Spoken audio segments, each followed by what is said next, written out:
इस कंपनी ने जो भी डिसीजंस किए हैं आज तक लोगों को रियलाइजेशन हो रहा है कि वो डिसीजंस कम्युनिटी के बेनिफिट के अंदर ही गए हैं। अल्टीमेटली आर्जी तौर पे लगता है कि ये शायद कोई नुकसान की चीज है, लेकिन इन द लॉन्गर रन हमें समझ में आती है। यही वजह है कि आज तीसरा साल आपका मुकम्मल होने वाला है और आपकी कंपनी सस्टेन करती है। आज आप बड़ी बड़ी चीजें प्लान करते हैं, बड़ी बड़ी चीजें सोचते हैं। आज आप वहां से शुरू हुए थे जहां से आपके पास बहुत जो है वो लो लेवल डेवलपमेंट टीम हुआ करती थी, फिर आपने अपने लेवल हायर किए और हायर किए। आज आप उस जगह पर खड़े हैं जहां मैनेजमेंट के अंदर आपके पास यूएसए से बेथ मौजूद है, आपके पास यूरोप से डेविड मौजूद है, आपके पास आपके अटॉर्नी मौजूद है यूएसए में आपकी रेगुलेशंस कराने के लिए, आपको अपॉर्चुनिटीज आपके लिए तलाश करने के लिए जॉनी मौजूद है, जिनकी 2-3 दिन पहले एक मीटिंग भी आपने अटेंड की होगी। तो ये आप आज ग्रोथ की तरफ जा रहे हैं। कम्युनिटी कमा रही है, पहले साल में जो कमाया था, दूसरे साल में जो कमाया था, तीसरे साल में जो कमाया है, हर साल कमाई बढ़ती चली जा रही है, कम नहीं हो रही।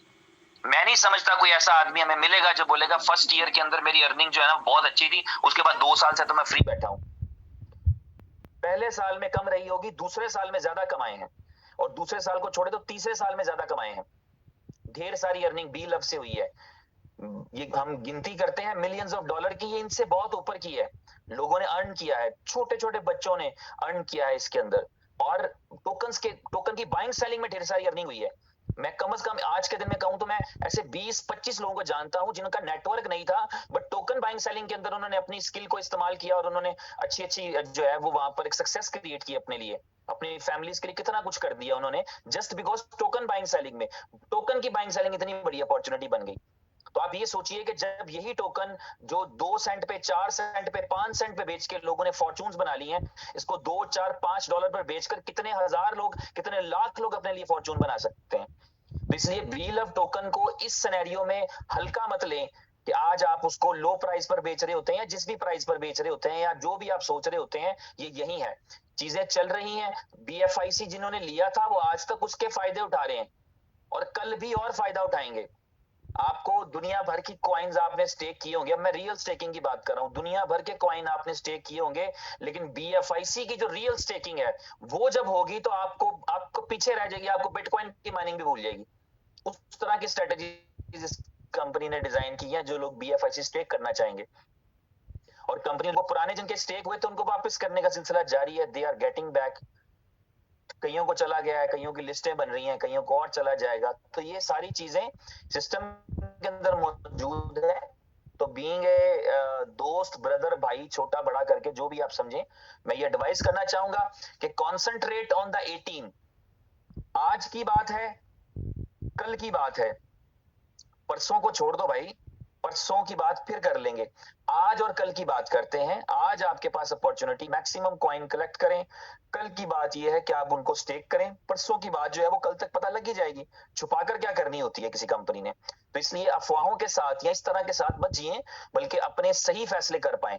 याद रखें कि लोग आपसे गलत फैसले करा जाते हैं, ये भी आपको याद रखना चाहिए। मैंने देखा एक्सचेंजर्स की यूनियन देखी मैंने, आपने नहीं देखी एक्सचेंजर्स की यूनियन।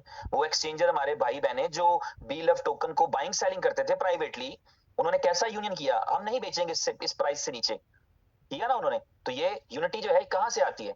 इसी तरह से आती है जब आप किसी एक चीज पे, पब्लिक की यूनिटी नहीं आई। पब्लिक की यूनिटी आती तो ये 100 रुपए पे बिकता या 1 डॉलर पे बिकता। पब्लिक यूनिटी भी आनी चाहिए। तो इसलिए वक्त के साथ चलें, दूसरों के हाथों में मत खेला करें। कोई आपको कोई कहानी सुना के खिला दे, मत खेलें। ठीक है, आप कंपनी के साथ रहें, कंपनी को समझें, कंपनी की चीज सुने और उसी पे विश्वास करें, उसी पे बिलीव करें। ऐसा कोई खबरी नहीं अंदर का कि जो अंदर की खबरें निकाल लेता हो। जब आपके फाउंडर की तबीयत और मिजाज ऐसा है कि वो आपको 2 महीने वाली बात पहले बता देते हैं, तो किसी खबरी की क्या मजाल के वो वाली बात भी बता दे जो उन्होंने भी नहीं सोची। तो इसलिए इस चीज का कॉन्फिडेंस रखा करें। हमेशा जो होगा अच्छा होगा। लोगों के तुक्के लग जाते हैं, उन्होंने कोई बात करी और अभी कैसे कई लोग ऐसे हैं जो अभी मैं बोल दूं कि यार बी लव जो है 5 डॉलर पे जाएगा, तो ये मैंने आज बोल दी, आपने मान ली। अगर वो 5 साल के बाद जाएगा फॉर एग्जाम्पल, तो मैं कह दूंगा देखो मैंने तो पहले ही कह दिया था, मैंने तो 5 साल पहले कहा था 5 डॉलर का होगा। क्या ख्याल है? तो ये लोग बाजुकात इस चक्कर में भी तुक्के छोड़ रहे होते हैं कि ये तुक्का छोड़ दो, ये तीर छोड़ दो, कोई ना कोई तो लगेगा। उससे ये होता है कि मार्केट में ऐसी क्रेडिबिलिटी बन जाती बिला वजह। लेकिन यहाँ पर ऐसा कुछ नहीं है। यहाँ पर जब उमर भाई कोई डिसीजन करते हैं, कोई फैसला करते हैं, दो ऑप्शंस होते हैं। या तो वो तुरंत डायरेक्ट ही कम्युनिटी को बता देते हैं, और अगर कोई अहम फैसला हो, कोई चीज हो, तो अपने कोर लीडर्स के साथ डिस्कस करते हैं। वो आपको पता है, कोर लीडर्स हैं, कोर लीडर्स की एक उन्होंने टीम बनाई है, ग्रुप बनाया है कंसेंसस करने के लिए, मशवरा करने के लिए, फीडबैक लेने के लिए। ये उनकी अपनी चॉइस रहती है। वो उस मशवरे को किस हद तक वो दुरुस्त जानते हैं, उस मशवरे से उनको क्या फायदा हासिल होता है, उस मशवरे से उनको क्या अंदाजा होता है कि उनका फैसला क्या रिजल्ट लाएगा। लेकिन वो कंसेंसस डेवलप करने के लिए वो भी करते हैं, अपनी कोर टीम के साथ मीटिंग भी करते हैं। तो ये वाला फॉर्मूला है। इसके अलावा ऐसा नहीं है कि उमर भाई ने कुछ सोचा, ना कोर टीम को पता है, ना उन्होंने खुद कम्युनिटी को बताया, और एक बंदा जिसको दुनिया में कोई ना जानता और वो कि हाँ जी मुझे पता है कि ये होने जा रहा है। तो खैर ये एक स्टार्ट था। मैं इसी वजह से मीटिंग्स नहीं कर पाता ज्यादातर, के मेरे मौजूआत जो है वो बड़े स्कैटर्ड से होते हैं। एनीवेज हम वापस बी बॉन्ड्स पे आते हैं। बी बॉन्ड्स के हवाले से थोड़ी सी मैं चंद एक अपडेट्स और टेक्निकल ट्रेनिंग जो है वो देना चाहूंगा। टेक्निकल ट्रेनिंग को मैं थोड़ा सा इस तरह से नहीं लेता कि मैं एक स्क्रीन शेयर करूं और आपके साथ आपको ये बताऊं कि ये सेल का बटन है, इसको दबाने पे सेलिंग का ऑप्शन आता है, और आप ये यहाँ पर अमाउंट लिख के बटन दबाएंगे ट्रांसफर का, तो दूसरे का एड्रेस डालेंगे और उसको मिल जाएंगे। ये भी बताया जा सकता है। यानी मैं ये समझता हूं कि ड्राइविंग अगर सीखनी है तो आपको चाबी यहां से स्टार्ट होती है, और रेस यहां पर है, एक्सीलेटर जिसे बोलते हैं, और ब्रेक यहां पर है। ये जरूरी है। लेकिन इन सबसे बढ़ के जो है रोड सेंस जरूरी है। सड़क चलते हैं तो गाड़ी को कैसे दूसरों से बचाना है और दूसरों को अपने से बचाना है, ये रोड सेंस है। तो रोड सेंस डेवलप करने के लिए मैं कोशिश कर रहा होता हूँ। इवन के टॉपिक टेक्निकल ट्रेनिंग का है, तो शायद मैं आपके साथ स्क्रीन ना शेयर कर पाऊं, लेकिन मैं आपको कुछ खुलासा बताना चाहूंगा कि बी बॉन्ड्स की अपॉर्चुनिटी किस तरह से हमारे लिए एक अपॉर्चुनिटी है। उसमें सबसे पहली चीज तो आपको ये ज़हन में रखनी चाहिए कि ये कॉन्सेप्ट है क्या। आपका कॉन्सेप्ट क्लियर रहना चाहिए, क्योंकि इसमें भी काफी सारे ख्यालात गुड मूड है। इसी तरह रेफरल कोड को लेके कल से काफी भाई दोस्त परेशान थे, मैसेजेस कर रहे थे कि जी रेफरल कोड मिल जाए तो बहुत ही अच्छा हो जाएगा। कल से ओटीपी का प्रॉब्लम आया हुआ था माइक्रोसॉफ्ट की तरफ से। नहीं, माइक्रोसॉफ्ट नहीं, जो गूगल की तरफ से लिया ना ओटीपी की सर्विस, उनकी तरफ से कोई एरर था जिसकी वजह से ओटीपीज नहीं आ रहे थे। वो शायद सुबह में दोपहर में आज कहीं रिजॉल्व हो गया था। तो इस ये भी चीज बस साथ कहना चाहूंगा कि हौसला रखा करें। आता है ना कि आपके कहने से, आपके बताने पे मेरा फेसबुक का और मेरे जो है वो व्हाट्सएप के ऊपर भी भर रखा था, ओटीपी नहीं आ रहा, वो मेरा भी नहीं आ रहा।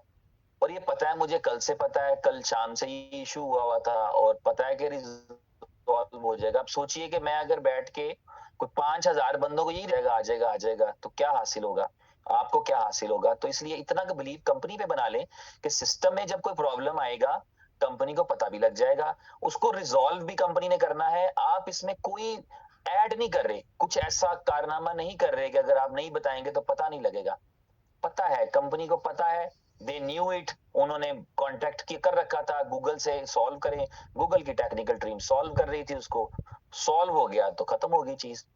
तो वो हर एक चीज को जो है हम यानी कि इतना सीरियस ना लेके यार ये हमारे कहने से होनी है, ये हमारे बार बार कहने से होनी है, ऐसा नहीं है।